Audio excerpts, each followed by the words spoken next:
আমাদের নিশি জ্যাঠা পুরনো আমলের লোক, বয়স প্রায় 95। আমাদের জ্যাঠা কিন্তু এখনো দারুণ শক্ত সমর্থ। সব থেকে বড় কথা হলো, জ্যাঠার স্মৃতি এখনো একদম সতেজ। রবিবারের বিকেলে জ্যাঠার বাড়ি গেলে এখনো বিস্তর পুরনো পুরনো গল্প শোনা যায়।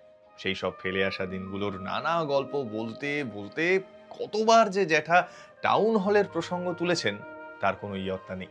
নমস্কার, আমি শঙ্খ। পকেট হিস্ট্রির আজকের পর্বে তাহলে সেই টাউন হলের গল্পই হোক নাকি?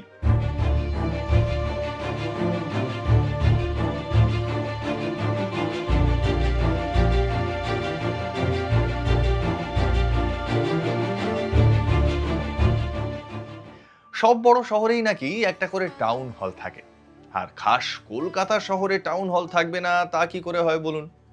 সাহেবদের মাথায় এই রকম একটা ভাবনা চিন্তা নাকি অনেক দিন ধরেই ঘুরছিল। কিন্তু শুধু ভাবনা এলেই তো আর হলো না, সেই ভাবনাকে বাস্তবায়িত করতে গেলে দরকার টাকা। তা সেই টাকা জোগাড়ও হয়েছিল। তবে তার আগে যে কথা বলা অত্যন্ত গুরুত্বপূর্ণ, কলকাতার প্রথম টাউন হল কিন্তু আমরা টাউন হল বলতে যেটাকে বুঝি সেটা ছিল না। ব্যাপারটা তাহলে খুলে বলা যাক।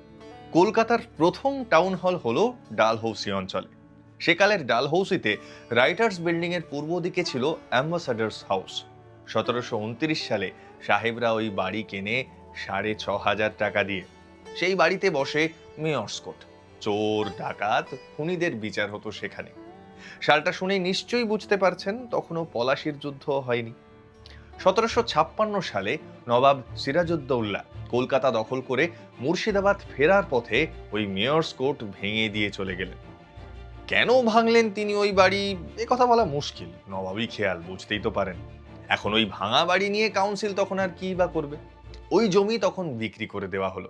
তখন ওই জমি কিনে নিল কলকাতার চ্যারিটি স্কুল। সেই স্কুলে অপেক্ষাকৃত অসচ্ছল ইউরোপীয় পরিবারের ছেলে মেয়েরা বিনা মাইনেতে পড়তে পারত।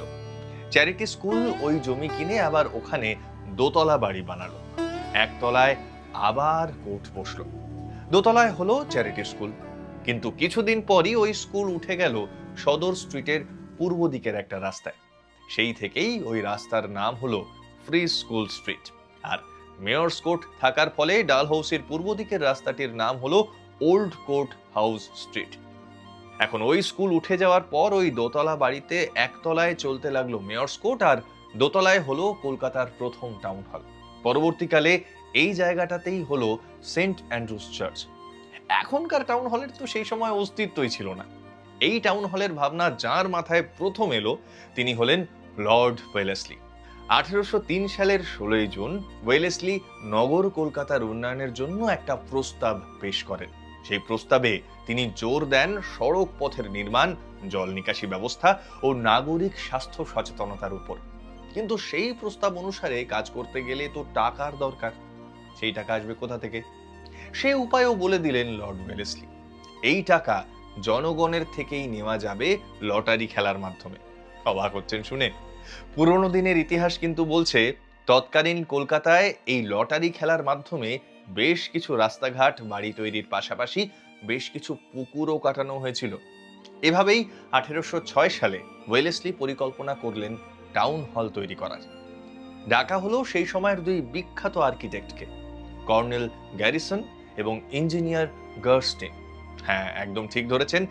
এই ইঞ্জিনিয়ার গার্স্টিনের নামেই তো গার্স্টিন প্লেস, যেখানে এক সময় ছিল কলকাতার রেডিও অফিস। আসল কথায় ফিরি। লটারির মাধ্যমে টাকা তুলে শুরু হলো টাউন হল তৈরির কাজ। 4 নম্বর এসপ্ল্যানেড রোড পশ্চিমে অবশেষে 1803 সালে তৈরি হলো টাউন হল।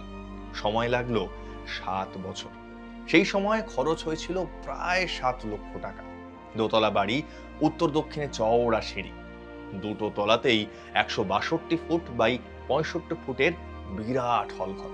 অন্তত 1000 খানেক লোক তো বসতে পারবেই, বসে বক্তৃতা শুনতে পারবে, থিয়েটার দেখতে পারবে। তারপর থেকে তো কলকাতা তথা বাংলার তথা ভারতের ইতিহাসে কতবার যে টাউন হলের নাম লেখা হয়েছে তার ইয়ত্তা নেই।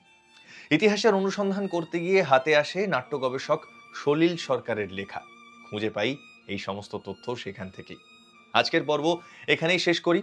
আজ যা ঘটলো কাল তো তা ইতিহাস। তাই ইতিহাসের কোনো লয় নেই, কোনো ক্ষয় নেই। ইতিহাসের শুধুই আছে বৃদ্ধি। আমাদের কাজ মানে আমাদের এই পকেট হিস্ট্রির কাজ যদি আপনাদের ভালো লাগে, একটা ছোট্ট অনুরোধ, সাবস্ক্রাইব করে সঙ্গে থাকবেন। আপনারা পাশে থাকলে আমরা একটু বল মানে মনের বল পাই আর কি।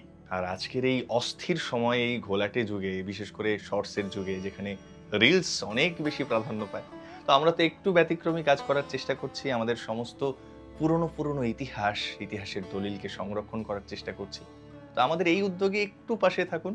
আমরা চেষ্টা করব আপনাদের জন্য আরো অনন্য অনন্য ঘটনা, ইতিহাসকে তুলে আনার। নমস্কার, ভালো থাকবেন, সুস্থ থাকবেন, শুভরাত্রি।